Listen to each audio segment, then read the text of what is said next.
पालकमंत्री शंभूराजे देसाई यांची साताऱ्यात जंगी मिरवणूक आणि युवा सेनेकडून कंदी पेढ्याची तुला। आला रे आला, शिवसेनेचा वाघ आला अशा घोषणाबाजी करत दुसऱ्यांदा पालकमंत्री झालेले शंभूराजे देसाई यांचे साताऱ्यात ठिकठिकाणी जल्लोषात स्वागत करण्यात आले। हारतुरे, फटाक्यांची आतिषबाजी, डॉल्बीच्या दणदणाटात जल्लोषी स्वागत करण्यात आले आणि युवा सेनेकडून पालकमंत्री शंभूराजे देसाई यांची पेढे तुला करण्यात आली।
सातारा जिल्हा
लोकांसाठी बनलेला आहे आणि त्याला काय बरं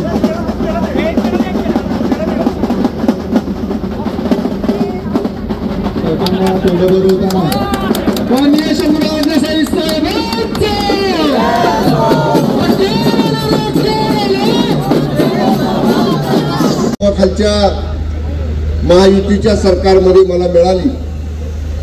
मी स्वतःला भाग्यवान समजतो।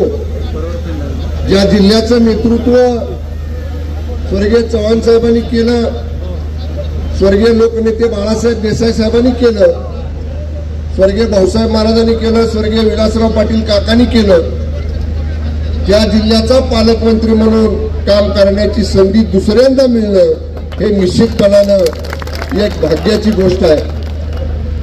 महायुतीमधल्या आमच्या सगळ्या सहकारी मित्रपक्षांना, जिल्ह्यामधल्या मंत्रिमंडळामधल्या माझ्या सगळ्या सहकारी माननीय मंत्री महोदयांना आणि जिल्ह्यामधल्या महायुतीच्या माझ्या सगळ्या आमदार महोदयांना बरोबर घेऊन शिवसेना, भाजप, राष्ट्रवादी काँग्रेस, अजितदादा या सगळ्या पदाधिकाऱ्यांचा समन्वय राखून हा सातारा जिल्हा निश्चितपणे विकास कामांच्या बाबतीत हा आघाडीवर ठेवण्याचं काम जिल्ह्यामध्ये आम्ही सगळेजण करू। प्रशासन म्हणून जसा पालकमंत्री म्हणून माझी जबाबदारी आहे तसा शिवसेनेचे प्रमुख आणि आमचे मुख्य नेते आदरणीय एकनाथजी शिंदे साहेबांचा एक शिलेदार म्हणून शिवसेना वाढवण्याची जबाबदारी सुद्धा या जिल्ह्यामध्ये माझ्यावरती आहे आणि म्हणून शिवसेनेची ताकद येणाऱ्या काळात माझ्या सगळ्या सहकार्याला बरोबर घेऊन आपण सगळेजण निश्चितपणे वाढवू। सातारा जिल्ह्याचा रुतबा, सातारा जिल्ह्याचा मान सन्मान, सातारा जिल्ह्याचा एक मोठेपणा जो राज्यामध्ये आहे तो आम्ही सगळे आमदार जिल्ह्यातले, माझे सगळे सहकारी पदाधिकारी आम्ही हातात हात घालून काम करू आणि सातारा जिल्ह्याचा मान सन्मान राज्यामध्ये वाढेल असाच माझा प्रयत्न राहील। एवढंच या निमित्ताने मी आपल्याला नम्रपणाने सांगतो। माझ्या विधानसभा मतदारसंघातले खूप दुर्मिळ कार्यकर्ते आज पालकमंत्री म्हणून साहेब सातारा जिल्ह्यात येत आहेत, दुसऱ्यांदा नियुक्ती झाल्यानंतर म्हणून उत्साहामध्ये या ठिकाणी तुम्ही सगळेजण आला. मी तुमचं सगळ्यांचं मनापासून या ठिकाणी आभार मानतो. उद्या मी दिवसभर आपल्या मतदारसंघामध्ये आहे, त्यामुळं असं काही नाही की आता साहेब आले की उद्या पुन्हा येणार नाहीत. उद्या मी येतोय. उद्या आपल्याला सगळ्यांना माहिती आहे, पाटण उपजिल्हा रुग्णालय आपण शिंदेसाहेब मुख्यमंत्री असताना केलं, त्याला स्वर्गीय लोकनेते बाळासाहेब देसाई साहेबांचं नाव दिलं. त्या नामफलकाचं अनावरण उद्या होणार आहे. परत पंचायत समिती पाटणची जी आपली इमारत आहे त्याला मागच आपण लोकनेते बाळासाहेब देसाई भवन नाव दिलं होतं, पण मागं पंचायत समिती काही लोकांच्याकडे असल्यामुळे त्यांनी ते नामफलक नवीन केला नाही. त्या नामफलकाचं अनावरण आहे. आणि नव्यानं जे ITI आपल्याला पाटणला शासकीय मुलींचा ITI मिळालेला आहे, त्या ITIला कैलासवासी वत्सला देवी देसाई शासकीय औद्योगिक प्रशिक्षण संस्था असं 3 नामफलकांचं अनावरण सुद्धा उद्या आपल्या मतदारसंघामध्ये आहे. त्यामुळे उद्या मी तिथं आहे. उद्या सगळेजणांना आपल्याला भेटू. जसं शांततेनं तुम्ही सगळेजण आला तसं शांततेनं आपापल्या गावी आपण रवाना व्हावं अशी विनंती करतो. सातारा जिल्हावासियांचं प्रेम हे माझ्यावर कायम राहिलेलं आहे. त्यामुळं असंच जिल्हावासियांचं प्रेम माझ्यावर राहावं. आमचे युवा सेनेतले सहकारी रणजित भोसले, संभाजी पाटील, ह्या सगळ्या माझ्या तरुण सहकारी, महिला आघाडीच्या सुलोचना पवार, शारदाताई जाधव, प्रदीप माने, विकास अण्णा, कणशे साहेबांच्या मार्गदर्शनाखाली काम केलेले रणजित तात्या, सगळे जे आमचे सहकारी आहेत, या चंद्रकांत जाधव, या सगळ्यांनी ह्या यशस्वी कार्यक्रम करण्यासाठी आपण सगळ्यांनी योगदान दिलं. आपल्या सगळ्यांच्या मनापासून आभार मानतो. ट्रॅफिक बंद झालेलं आहे. जास्त वेळ बंद झालं तर उद्या पेपरमध्ये चौकट येईल लगेच की पालकमंत्र्यांनी वाहतुकीचे नियम मोडले.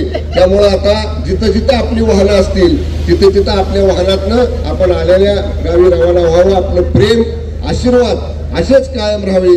पुन्हा एकदा युवा सेनेने केलेल्या पेढे तोडाबद्दल सातारा जिल्हा युवा सेनेचे प्रमुख आमचे रणजित भोसले, आमचे परत या ठिकाणी संभाजी पाटील, या सगळ्यांचं मनापासून आभार मानतो. धन्यवाद. जय हिंद, जय महाराष्ट्र.